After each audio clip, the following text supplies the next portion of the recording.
শহীদ সাজ্জাদের বাসায় আমরা আসছি। সে 5 তারিখে গুলিবিদ্ধ হয়ে 6 তারিখে মারা গেছে। আপনারা সবাই জানেন যে বৈষম্যের ছাত্র আন্দোলনে অনেক ছাত্র, শত শত ছাত্র মারা গেছেন, শহীদ হয়েছেন। এই এলাকার একজন নেতৃস্তরীয় ব্যক্তি হিসেবে এটা আমাদের দায়িত্ব, তাদের পাশে থাকা, তাদেরকে সহানুভূতি জানানো। প্রথমে আমি এটা আপনার মাগফিরাত কামনা করছি এবং এই ছেলেটা যে পড়াশোনা করে কিছু পার্ট টাইম চাকরি করে বাবাকে সে সহযোগিতা করতো, কিন্তু আজকে আমাদের মাঝে নাই। দেখেন 15 বছর আমরা আন্দোলন সংগ্রাম করেছি, আমাদের অনেক নেতাকর্মী গুম হয়েছে, আমরা মামলা খেয়েছি, জেলে ছিলাম, রিমান্ডে ছিলাম এবং পুঞ্জীবিত ক্ষোভ কিন্তু বিএনপি সকল পর্যায়ের নেতাকর্মী কিন্তু এই 15 বছর বাসায় থাকতে পারে না। আজকে যে সন্তানটি চলে গেলেন আমরা তো তাকে ফিরে পাবো না। সে শহীদের মর্যাদা পেয়েছে। আমরা চাই তার সম্মানার্থে, তার স্মরণে কোনো প্রতিষ্ঠান, কোনো এলাকা, কোনো মোড়ে, কোনো রাস্তার নামকরণ হোক। মানে স্বাধীনতা যুদ্ধে যারা মারা গেছেন তাদের নামে অনেক কিছু হয়েছে, সরকার অনেক রকম সুযোগ সুবিধা দিয়ে যাচ্ছে এবং তারা সম্মানিত, এবং তারা মারা যাওয়ার সময় তাদেরকে কিন্তু সেই প্যারেডের মাধ্যমে স্যালুট দিয়ে তাদের সম্মানিত করা হচ্ছে রাষ্ট্রীয়ভাবে। যেহেতু এটাও এক ধরনের গণতন্ত্রের লড়াই, স্বাধীনতার লড়াই, যারা মারা গেছে অবশ্যই তাদেরকে এই জাতি স্মরণ করবে। এই সরকার তাদের তাজা রক্তের বিনিময়ে তারা আজকে অন্তর্বর্তীকালীন সরকার গঠন করেছে এবং আমি আশাবাদী, আমি নিশ্চিত যে প্রত্যেকটি হত্যাকাণ্ডে বিচার হবে এবং তার বাবা দেখে যায় তার সন্তান সাজ্জাদের বিচার এই মাটিতে হচ্ছে এবং যারা প্রকৃত দোষী তারা সেই বিচারে দীর্ঘদিন জেলখানায় থাকবে, এটি আমার প্রত্যাশা এবং আমি আশাবাদী সরকারের প্রতি। এবং যারা মারা গেছেন যাতে দৃষ্টান্তমূলক একটা শাস্তি হয়, যাতে এই ধরনের কোনো কর্মসূচিতে আন্দোলনে পুলিশ যেন নির্বাচনে কিংবা ছাত্রলীগ আওয়ামী লীগ যেন নির্বাচনে গুলি না করে। আমি তার ইতিহাস শুনে যেটুকু বুঝতে পারলাম, এটা কিন্তু পুলিশের গুলি না, এটা কিন্তু ছাত্রলীগ আওয়ামী লীগের গুলিতে সে মারা গেছে, সম্ভবত পিস্তলের গুলিতে। অতএব তারা কেউ বাদ যাবে না। এর মধ্যে অনেকের নামে মামলা হয়েছে, আরও মামলা হবে। যারা দোষী তারা অবশ্যই শাস্তি পাবে এবং এই বিচার আমরা সবাই, তার পিতা সহ আমরা সবাই দেখে যেতে চাই যে এই বাংলার মাটিতে, এই বাংলাদেশে এই সব বিচার হচ্ছে এবং অল্প সময় বিচারের দীর্ঘসূত্রিতা 5 বছর দরকার নাই, এই ধরনের বিচার 1-1.5 বছরের মধ্যে রায় দেওয়া সম্ভব। আমরা সেই অপেক্ষায় প্রহর গুনব।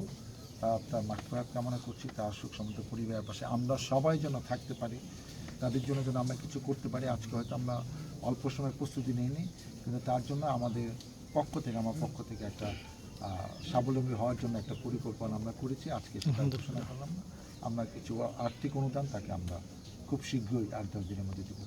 আচ্ছা, এই বৈষম্য বিরোধী ছাত্র আন্দোলনে আমরা দেখেছি শুধু এই শহীদ পরিবার, শুধু উনি সারা বাংলাদেশে কিন্তু অসংখ্য মানুষ শহীদ হয়েছেন, সেই সব পরিবারের বিচারের দায়িত্ব আপনারা নিয়েছেন, আপনার সরকার নেবে বলছিলেন আপনি, কিন্তু তাদের পরিবারের যেই দেখা গেছে অনেক পরিবারের উপার্জনক্ষম একমাত্র ব্যক্তি ছিলেন, তাদের পরিবারের দায় দায়িত্ব কি আপনার দল ক্ষমতায় আসতে দিবে কিনা?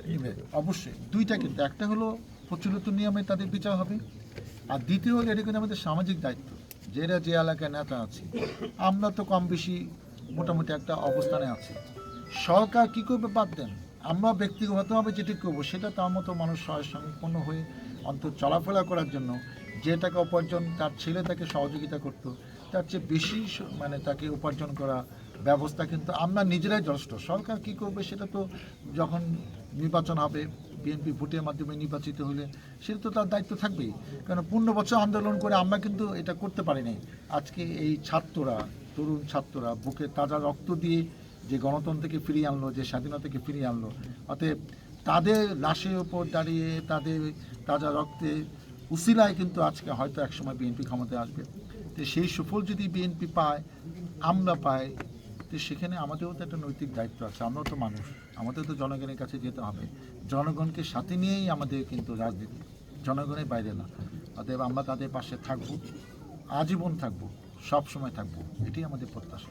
আচ্ছা, পুলিশ আমরা দেখেছি পুলিশ ইদানিং সাভার আশুলিয়া থানায় শহীদ পরিবারের অনেকেই মামলা করার জন্য যাচ্ছে, কিন্তু পুলিশের একটা উদাসীন যে ভাব আর সেসব বিষয়ে আমাদের কাছে ইতিমধ্যে খবর এসেছে। আপনার দল থেকে কি মামলা নেওয়ার ব্যাপারে শহীদ পরিবারের বিচার নিশ্চিতের বিষয়ে?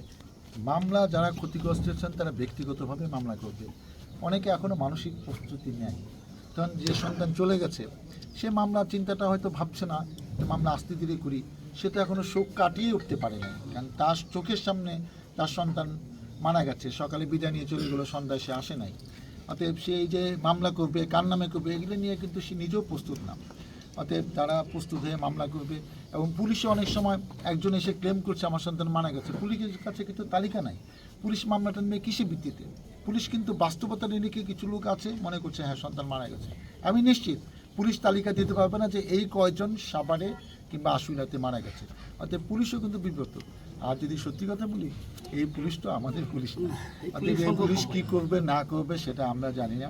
অতএব এই পুলিশ সরাতেও আপনি নতুন রিক্রুটমেন্ট দিয়ে পুলিশ কতদিনে নিতে পারবেন সেটাও তো একটা রাষ্ট্রীয় ব্যাপার, এটার ব্যাপারে আমরা কথা বলতে চাই না।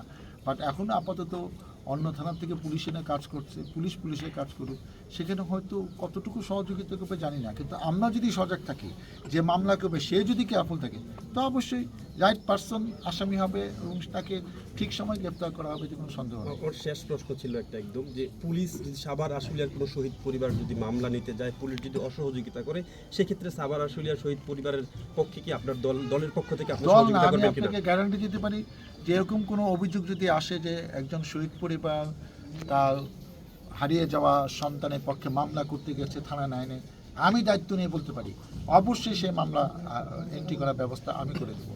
এটা হবে না কেন? কিন্তু সে ক্ষতিগ্রস্ত, এটা তো সরকারের সিদ্ধান্ত, যারা ক্ষতিগ্রস্ত তারাই নিজেরা বাদী হবে। সরকার তো সরকারের মনে বড় বড় মামলাগুলো তারা দেখভাল করছে, আর ছোটো ছোটো যেগুলো এগুলো যার থানা হবে, তারপর কোনোটা বাদ থাকলে সেটা আমরাও ইনভলভ হবো, আমরাও সরকারকে ইনভলভ করে সেই মামলাগুলো রাষ্ট্রীয় পর্যায়ে করবো, এতে কোনো সন্দেহ নেই।